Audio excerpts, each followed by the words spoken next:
भाई साहब ये बहुत अजीब स्कूटर है। 1.85 लाख ऑफ एक शोरूम प्राइस में मिलने वाला प्रीमियम TVS iQube ST। समझ नहीं आ रहा है क्यों बेच रहा है, लेकिन इसमें कुछ पॉजिटिव्स है। पहला, इसका रेंज पूरे चार्ज में इको मोड में 150 किलोमीटर ऑफ रेंज क्लेम करती है एंड पावर मोड में इसके टॉप परफॉर्मिंग ड्राइविंग मोड में 110 किलोमीटर ऑफ रेंज क्लेम करती है। सो फार इस गाड़ी को हमको रेंज टेस्ट करने के लिए ना शोरूम में कोई गाड़ी मिला, ना कोई कस्टमर दिखा जो इस गाड़ी को लिया। ये अच्छी बात है। अगर कोई कस्टमर के पास इस गाड़ी नहीं दिखा तो अच्छी बात है कि कोई नहीं लिया।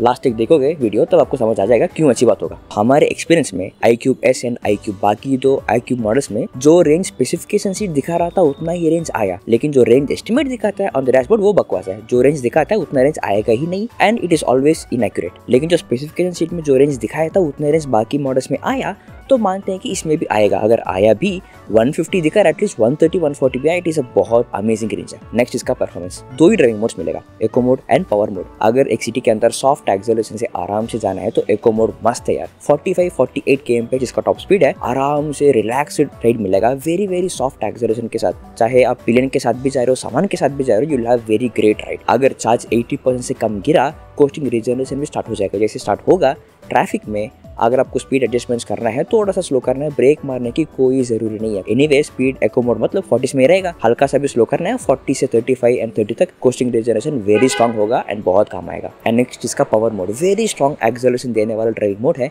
82 km पे इसका टॉप स्पीड है ST मॉडल का। बाकी सारे मॉडल्स में 78 इस टॉप स्पीड, इस मॉडल में 82 km पे इस top speed. Very strong acceleration है। इको मोड से भी थोड़ा ज्यादा जर्की मिलेगा, लेकिन ओला का हाइपर मोड, एथर का वार्प मोड जितना ज्यादा स्ट्रॉन्ग एक्सेलरेशन नहीं है, लेकिन इस स्कूटर में this is a very good acceleration. अब इसका एक्सेलरेशन स्ट्रेंथ के लिए अगर आप स्पेसिफिकेशन शीट देखेंगे 0 to 40 km पे स्पीड तक उसमें दिखेगा कि 4.2 सेकंड्स में चलेगा, लेकिन उसी TVS के वेबसाइट में बाकी सारे मॉडल्स के साथ कंपैरिजन शीट खोलोगे, वहां पर दिखेगा 4.5 सेकंड्स। TVS के खुद के वेबसाइट में there is a difference 4.2 seconds and 4.5 seconds. इसमें असली सच क्या है मुझे पता नहीं, लेकिन जो भी हो 4.2 4.5 का असली फर्क हमको ड्राइव करते हो तो हमको ज्यादा फील नहीं होगा। एक्सेलरेशन स्ट्रॉन्ग होगा एंड एक एड्रेनालाइन रश आपको फील होगा ही। नेक्स्ट इसका रीजनरेशन, iQube मॉडल्स में कोई मैनुअल रीजनरेशन नहीं है, सिर्फ कोस्टिंग रीजनरेशन है, जो 80% से चार्ज गिरते जाते जाते वेरी स्ट्रॉन्ग होता जाएगा। विच मींस 80% से ज्यादा चार्ज है तो कोस्टिंग रीजनरेशन काम नहीं करेगा, ब्रेक से आपको मारना पड़ेगा। उसके बारे में धीरे धीरे उसी वीडियो में बताऊंगा। इसके स्ट्रॉन्ग रीजनरेशन से शुरुआत में थोड़ा सा जर्की राइड होगा, पर धीरे धीरे आफ्टर फ्यू वीक्स आपको आदत हो ही जाएगा। नेक्स्ट इसका build quality, decent build quality है। At this price range premium scooter में आने वाला एथर एपेक्स के हिसाब से not the great build quality, but decent है,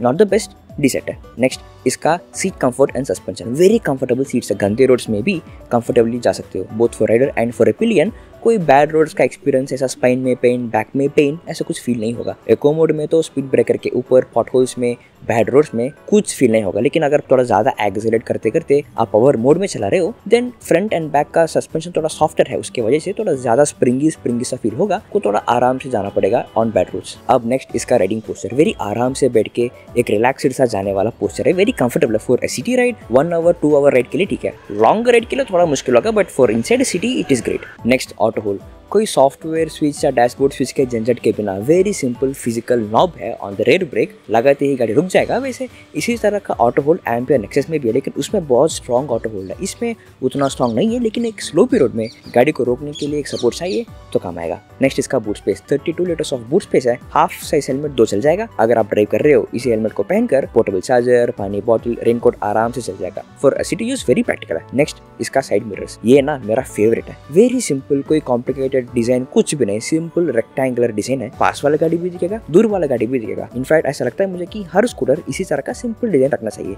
नेक्स्ट इसका डैशबोर्ड, टच स्क्रीन डैशबोर्ड है, जॉयस्टिक भी है on the dashboard, document save कर सकते हो, टर्न बाय टर्न नेविगेशन लगा सकते हो, कॉल नोटिफिकेशंस आएगा, सॉन्ग चेंज करने तो कर सकते हो, व्हाट्सएप नोटिफिकेशंस भी इसमें आएगा। इस डैशबोर्ड को इस्तेमाल करने के लिए पूरे सही तरीके से you need to have a mobile app. iQube app में you can set the turn by turn navigation जो डैशबोर्ड पे रिफ्लेक्ट होगा। You can upload your documents on the app, dashboard पे रिफ्लेक्ट होगा। एवरी राइड का stats आप देख सकते हो। ओके, अब ये सारा काम आने वाले फीचर्स है, बोथ ऐप में भी स्कूटर में भी। वैसे ही कोई काम का नहीं है वाला फीचर्स भी है ऐप में भी स्कूटर में भी। पहला इसका range estimate, you can't trust the range estimate, it is not at all reliable. जो दिखाता है उतना रेंज आएगा ही नहीं। हर बार डैशबोर्ड पे ट्रिप इन्फॉर्मेशन रीसेट करके खुद अंदाजा लगाना पड़ेगा, इतने चार्ज खत्म हुआ, इतने देर चलाया तो इतना दूर आ सकता है। ये कितना क्रूशियल है, आपको एक एग्जांपल देता हूँ। मान लो कि आपके स्कूटर में 40% ऑफ चार्ज बचा है, आपको अचानक 1 घंटे में एक पर्टिकुलर स्पॉट पे जाकर आना है जो 30 किलोमीटर है।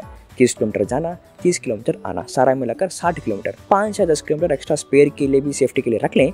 70 किलोमीटर की रेंज आपको चाहिए, अभी 40% चार्ज बचा है। अब स्कूटर को चार्जिंग रखने पे डैशबोर्ड पे ये भी नहीं दिखाएगा कि कितना रेंज आ सकता है 40% ऑफ चार्ज। ये भी नहीं दिखाएगा कि कितने देर के बाद 50% और 60% ऑफ चार्ज होगा। 1 आवर में आपको जाना है कितने % ऑफ चार्ज तक आपको चार्जिंग रखना चाहिए। अब इसके लिए हमको हर बार अरेंजमेंट करना पड़ेगा। लास्ट वीक कितना चलाया, इतना रेंज आया, उतने ही आ जाए तो मुझे इतना रेंज आ सकता है। एंड ऑफ कोर्स आप बोल सकते हो कि एक जुगाड़ और एक सोल्यूशन है, अभी चलो जहाँ पर जा रहे हो वहाँ पर रख लो चार्जिंग। ये सारा जुगाड़ अरेंजमेंट ये सारा करना है तो प्रीमियम गाड़ी क्यों लेना है भाई, उसके लिए तो कोई बजट गाड़ी भी चलेगा। इसको ठीक करना ही पड़ेगा। नेक्स्ट इसका ब्रेक्स, फ्रंट डिस्क ब्रेक है, रेयर ड्रम ब्रेक है। रेयर ड्रम ब्रेक कोई काम का नहीं है, very slow and softer breakings है, ट्रैफिक में कोई काम नहीं आएगा। ऐसा लगता है कि इसको कोस्टिंग रीजनरेशन को ध्यान में रख के इसको बनाया कि एनीवे कोस्टिंग रीजनरेशन है, ब्रेक थोड़ा वीक भी हो चल जाएगा, लेकिन चार्ज 80% से ज्यादा होने पे कोस्टिंग रीजनरेशन काम नहीं करेगा तो ब्रेक लगाना ही पड़ेगा। And bumper to bumper traffic में, स्लो मूविंग ट्रैफिक में जब स्पीड 20-30 क्रॉस करके नहीं जाएगा तब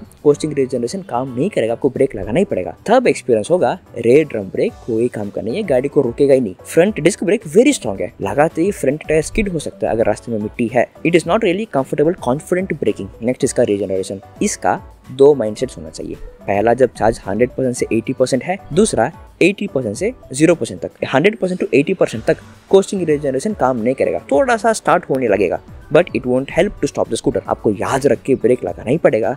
एंड उस टाइम में आपको 40-50 क्रॉस करके नहीं जाने का, बिकॉज रेयर ब्रेक तो वीक है, स्पीड जाएंगे तो गाड़ी जहाँ चाहे वहाँ नहीं रुकेगा। 80% से चार्ज गिरते आएगा तो आपको कोस्टिंग रीजनरेशन थोड़ा ज्यादा स्ट्रॉन्ग होने लगेगा एंड आपको जर्की राइड मिलेगा। आपको आदत डालना पड़ेगा कैसे स्वीट स्पॉट ढूंढना है to make it less jerky and more comfortable ride. यहाँ थोड़ा बारिश हो रहा है यार, थोड़ा भीग भी गया। नेक्स्ट इसका रिवर्स गियर, वेरी इनकंसिस्टेंट है, काम नहीं करेगा लेकिन काम करेगा भी। 3 स्टेप प्रोसेस है। रिवर्स गियर स्विच को लॉन्ग प्रेस करना पड़ेगा, देन फॉरवर्ड एंड रिवर्स में रिवर्स यूज करना पड़ेगा, देन रेयर ब्रेक पकड़ के रिलीज करोगे तब गाड़ी एक बार पीछे जाएगा, एक बार फिर से जाना है, फिर से ब्रेक पकड़ के फिर से रिलीज करो।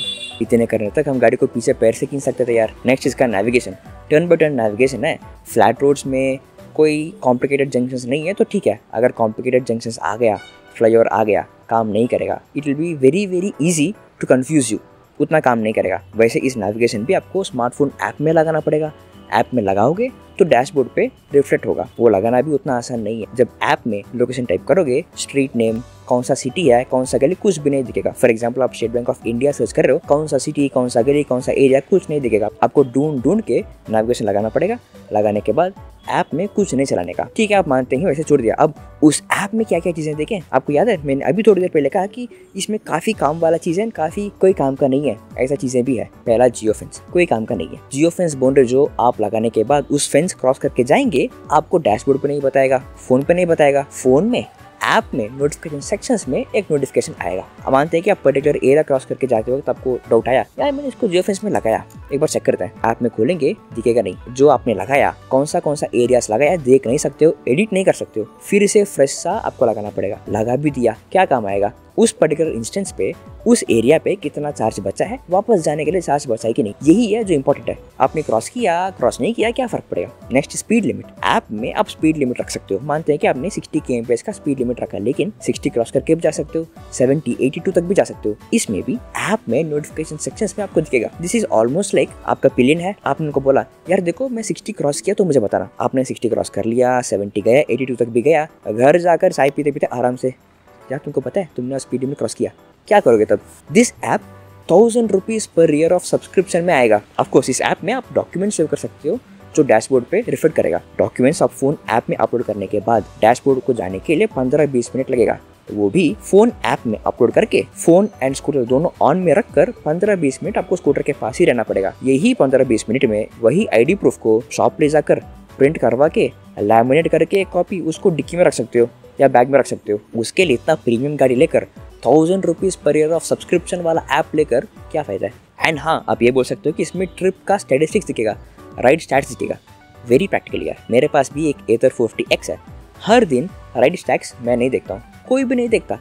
देख के क्या करेंगे आप, ये बस वेरी अकेजनली दैट एक्साइटमेंट के लिए, दैट खुशी के लिए मजा आएगा when you drive that free ride. जब काम से स्ट्रेस बर्स्ट करना है, बहुत स्पीड चलाया, या फिर जब आराम से आप चला रहे हो, रेंज ज़्यादा रहने के लिए आपने कोस्टिंग रीजनरेशन किया, कंसिस्टेंट स्पीड चलाया, रेंज एंग्जाइटी का दिन था, उस दिन का दिन कैसा रहा देखने के लिए 1-2 दिन के लिए काम आएगा, but not for regular day. उसके लिए 1000 रुपीज़ का subscription not really worth it. Next, charging.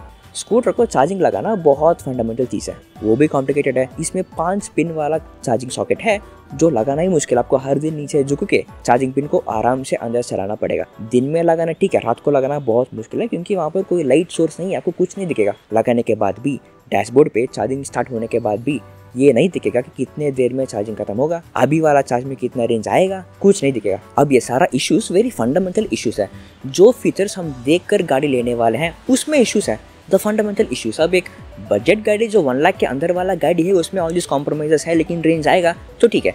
थोड़ा बजट इंक्रीज करके 1.5 लाख तक भी जाइए, ठीक है, थोड़ा डैशबोर्ड इंप्रूव हुआ होगा, रेंज थोड़ा इंप्रूव हुआ होगा, उसको कंसिडर कर सकते हैं। लेकिन 1.85 लाख ऑफ एक शोरूम प्राइस में आने वाला गाड़ी में budget scooter iQube and 1.5 lakh वाला iQube S and ST premium वाला, तीनों में डैशबोर्ड फीचर्स में कोई इंप्रूवमेंट नहीं है, जस्ट जॉयस्टिक से टच स्क्रीन का हुआ। वही इश्यूज अबाउट चार्जिंग सॉकेट, वही इश्यूज अबाउट रिवर्स गियर, वही issues about turn by turn navigation and dashboard features 1.5 year पहले के वीडियो से भी आज तक मैं बताते जा रहा हूँ। कोई इंप्रूवमेंट के बिना इतने प्रीमियम वाला प्राइस में गाड़ी में हमको क्या मिलता है? iQube द बेसिक वर्जन, वहाँ हमको मिलता है 80 किलोमीटर ऑफ रेंज। वहाँ से iQube S को 100 किलोमीटर ऑफ रेंज, वही dashboard features plus joystick plus documents, ठीक है, थोड़ा इंप्रूव हुआ। अब वहाँ से iQube ST 5.1 किलोवाट आवर तक सिर्फ रेंज इंप्रूव हुआ, कुछ नहीं, वही डैशबोर्ड फीचर्स है जो कोई काम का नहीं है। अब 150 किलोमीटर ऑफ रेंज किसको चाहिए? पहला, कोई डिलीवरी करने वाले हैं आप लोगों को चाहिए, लेकिन ऐसा कोई डिलीवरी काम करने वाले हो तो 1.85 लाख ऑफ एक्शन प्राइस में गाड़ी कोई नहीं लेगा। जो लेगा वो भी फैमिली पर्सन होगा या फिर who lives in a city, उसको हर दिन कम्यूट के लिए चाहिए होगा। कम्यूट के लिए जाने वाले पर्सन के लिए 150 किलोमीटर ऑफ रेंज कोई काम नहीं है। वैसे हमारे कम्युनिटी पोल में ये भी क्लियरली पता चला कि 80% ऑफ लोगों ने कहा देयर एवरीडे कम्यूट 60 किलोमीटर से कम है। मतलब 100 एंड 110 किलोमीटर ऑफ रेंज भी बहुत कंफर्टेबल रेंज है। 150 किलोमीटर ऑफ रेंज के लिए इस गाड़ी लेकर with all the compromises about the dashboard, about the features, मैं तो इस गाड़ी को नहीं लूँगा। लेने के लिए किसी को मैं सजेस्ट भी नहीं करूँगा। अगर आपने ले लिया, आपका एक्सपीरियंस कैसा रहा आप कमेंट्स में बता देना।